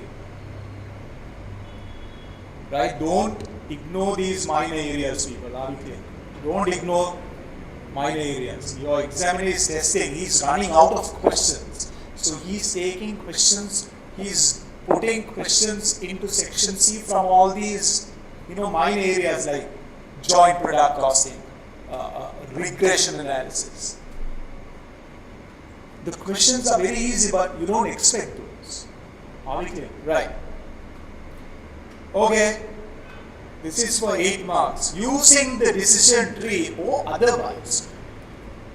Optimum price. People, what other method is there, man? They are telling you or otherwise.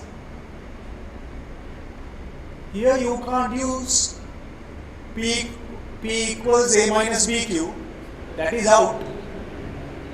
definitely EV. Expected values. You know, in a decision tree, you're going to have probabilities. So definitely it's EV. How do you work this out, people? Backwards. You start from right to left. That's easy. You can do this on your own, people. Right? This is easy. 8 marks. You can do this. Please do this on your own, people. We are running out of time. Anyway, I wanted to look at those 2 questions mainly, and I have done that. Oh, late. Now, people who are joining, non-PPIM students, right? Non-PPIM students would be Tirsha and Kalani. Now, please make sure that you focus on all the areas, right? Everything, especially those minor areas like joint product costing, regression analysis, time series analysis, right? They are in the syllabus, they are in the PM syllabus, but they have never been tested until the recent past. Now you see questions from all these areas.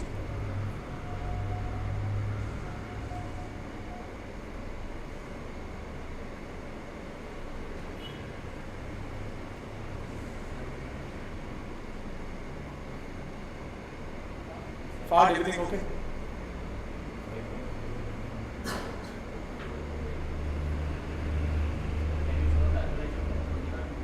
Only one, yes, sure.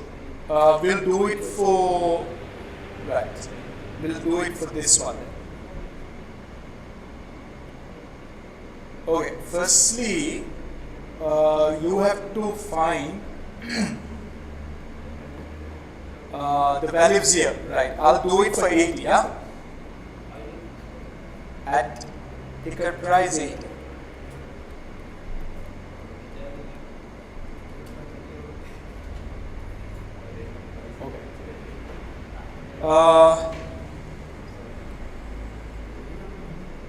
So here we are looking at how much is the expected ticket price? Sorry, expected airport charges 5.4. This is 5.4. 5. Ticket price is here the demand, no, passenger seats 80, 100, 150. Okay.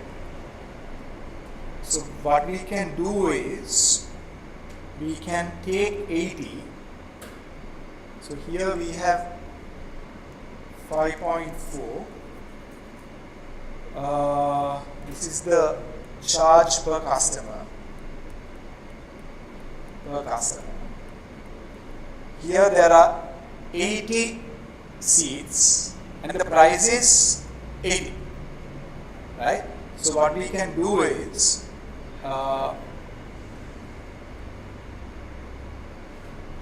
80 minus, can we do it like that? It's a working backward.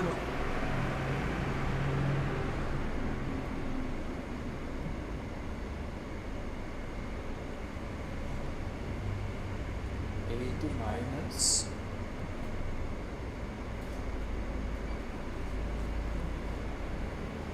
5.4.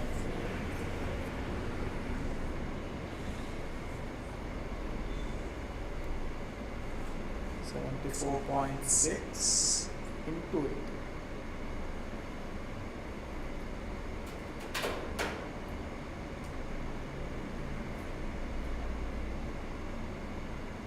Minus 5.4, 5,909.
something like this? If you're going to work along the trees, people, along the one side.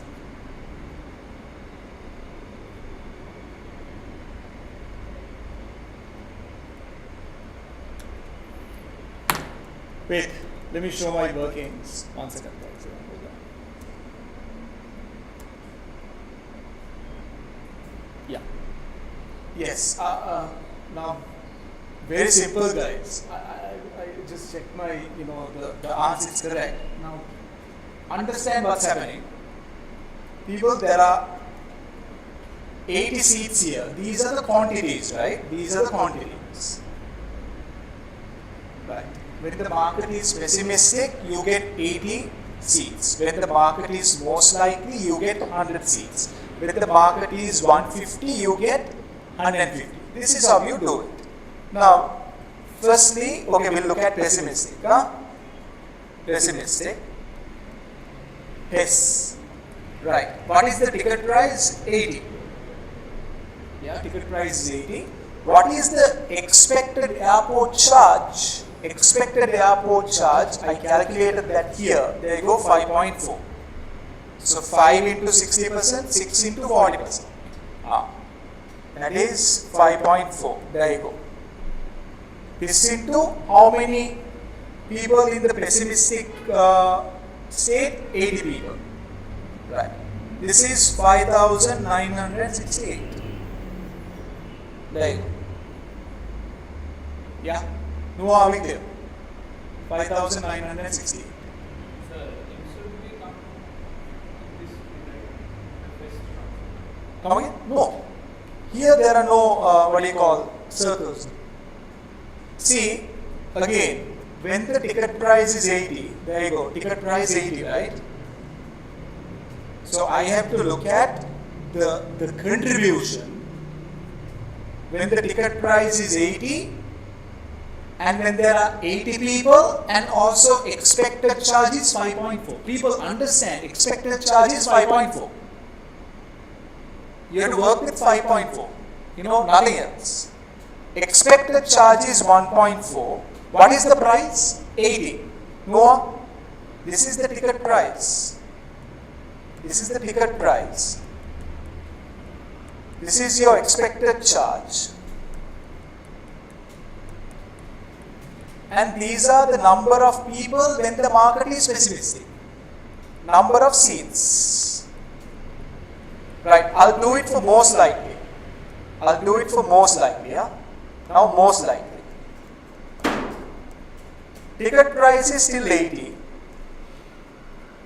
Expected charge is still 5.4. Into how many people when the market is most likely? 100 multiplied by 100. This is 7,006. What? 7,460. There you go. 7,460. Are we clear? Simple. That's how you get the answer. And to get the answer here, you have to multiply these values by the probability. So 5,986 into 0.2 plus here 7,460 into 0.6 plus here 11,090 into 0.2. You take the total and you put it here.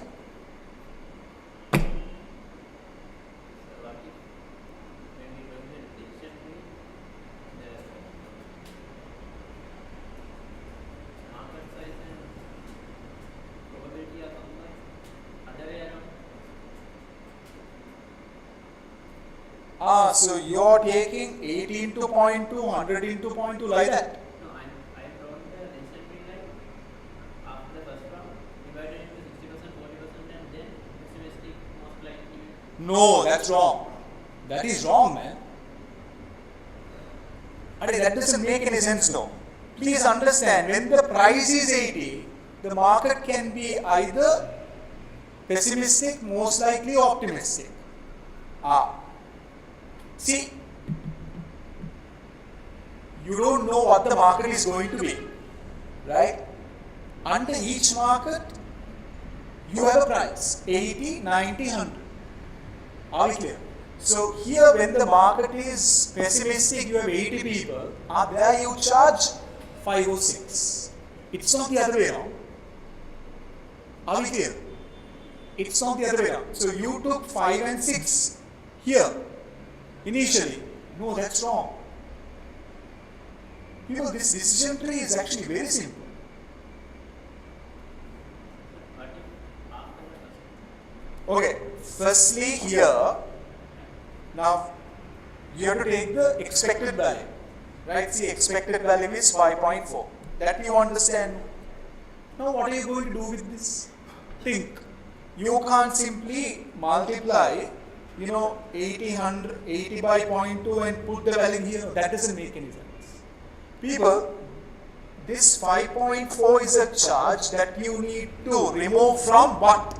The price 80. That's why, see, 80 minus 5.4. Are we clear? When the market is pessimistic, there are 80 seats that you can sell. So your contribution, this is your contribution, 80 minus 5.4. Like that, 80 people. What if I go the decision tree like after pessimistic divided into 80, 90 and 100? For each situation, No. See, you don't know. See, you have not understood the requirement.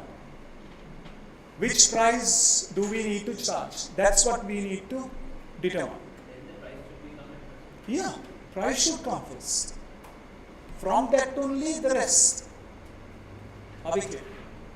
No, are we clear? This is pretty basic. This is can you remember that Jim Barney's question we did in class? That was much more complicated. This is very easy. Are we clear? Please show the working for at least one, then you can do it on your own. Right? So this is done. Then you do it for optimistic. Ticket price is 80. Expected charge is 5.4. Optimistic, you have 150 people. Here you are getting 11,190. Right now, if you want to get the answer for this, can I label this as A? Right. So EVA is going to be 5968 into 0.2, pessimistic 0.2, and then 7460 into most likely 0.6, and then 11190 into 0.2. You get the answer straight away. You're looking at 7,907.6. That is the value that you need to put here. 7,900 something. 7,907.6. Are we clear? Tisha, are we fine? Are we okay? That's how I got the answer. Fahad can do this on you. Yeah, this is pretty basic. Oh my God, this question is a joke. Show this please. And do the rest on your own.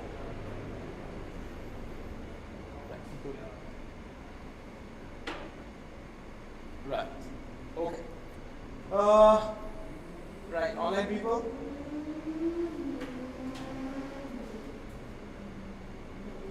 Yes. Yes, I will. Definitely. I have a plan. Should be able to, yes. Yeah, efficiency economy, yes, I will. I will take your request into account. Right, okay. Alright people, then we'll finish with that. Hope you got something useful out of this session. Practice. Practice on your own. Don't ignore these small areas. Okay? Right. Thank you people. Thanks. I'll see you on next Saturday.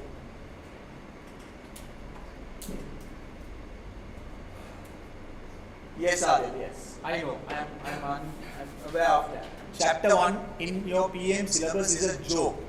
That's why I ignored it. I'll walk you through that during a revision class. I'll walk you through it. No, Amjad, no marathons because we are doing all day classes, right? We are doing all day classes.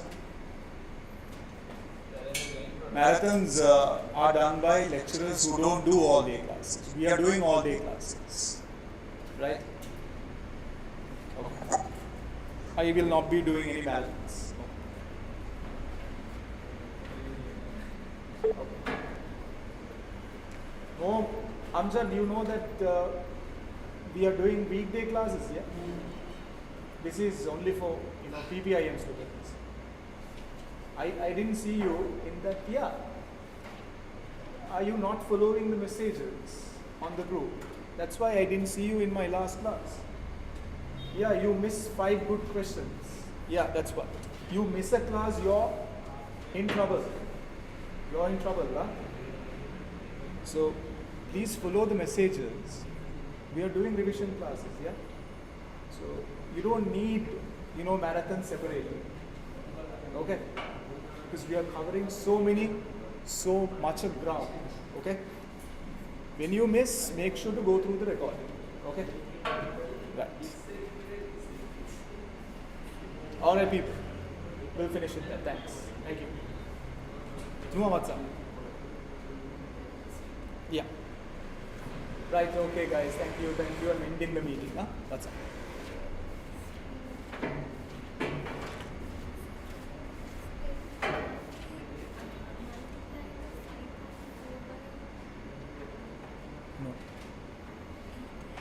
No, you can't. Then you have to see, this is, if you do that, right, so you're taking 5 into what? 80.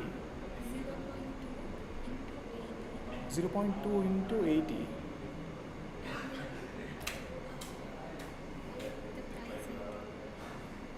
That doesn't make any sense, no?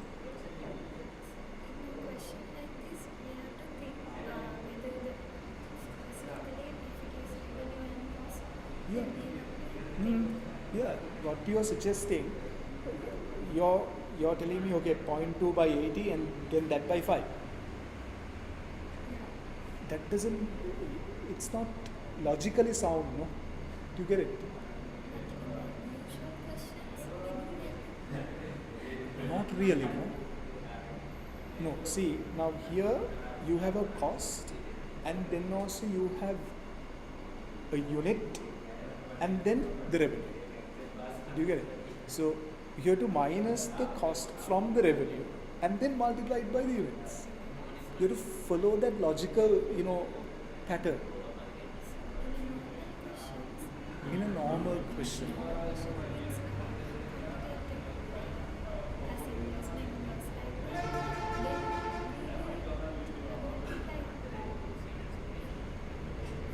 Did you come across a question like that?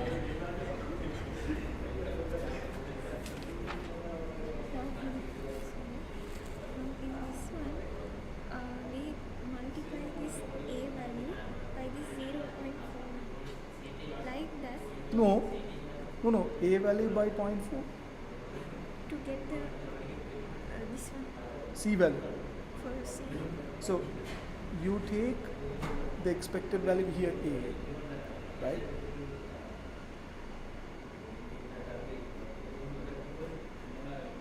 See even here PVA. See you're multiplying 720. Can't remember. 720 by. See, 720 is I think the subscription price. Minus 180. That into. Okay, I get your question. Check if you get the same answer. I'll try this my own and Yeah. I don't think it will work. That's what. I have a confusion with that. The flow, yes. How to do it, no? Now I use the logic here. I wasn't, thinking about the the steps, right? I was thinking about the logic. Okay, I have the price, I have the cost. Okay, I take the contribution and then multiply by the quantities. Okay, check if you can get the answer in the other way. Check. I don't think it will be difficult. It will be difficult, no? So you're taking.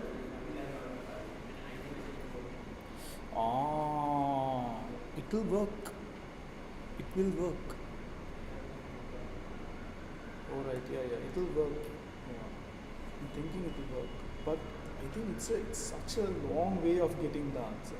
For example, so you're taking 80 minus 5, right?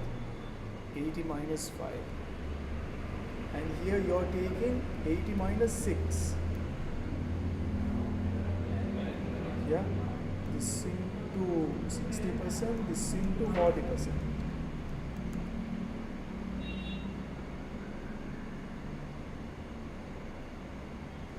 I think that needs a bit complicated. Check. I don't think it will work. I think you have to follow the logic here. That's my advice. Follow the logic, no? Anyway, you can't. Okay, check if what I have done there works with this. It will be very difficult. You will get massive lot of calculations, I'm thinking. Right? You can get the answer, but you will get so many calculations. Here it's very simple. Right? I can see here. I'm not very sure about the expected, the airport charge. So I take the expected value. From the price, I minus that expected value, and then I get the expected contribution. From, you have the expected contribution and then multiply by the what do you call the units. That's what I used. I went with the logic.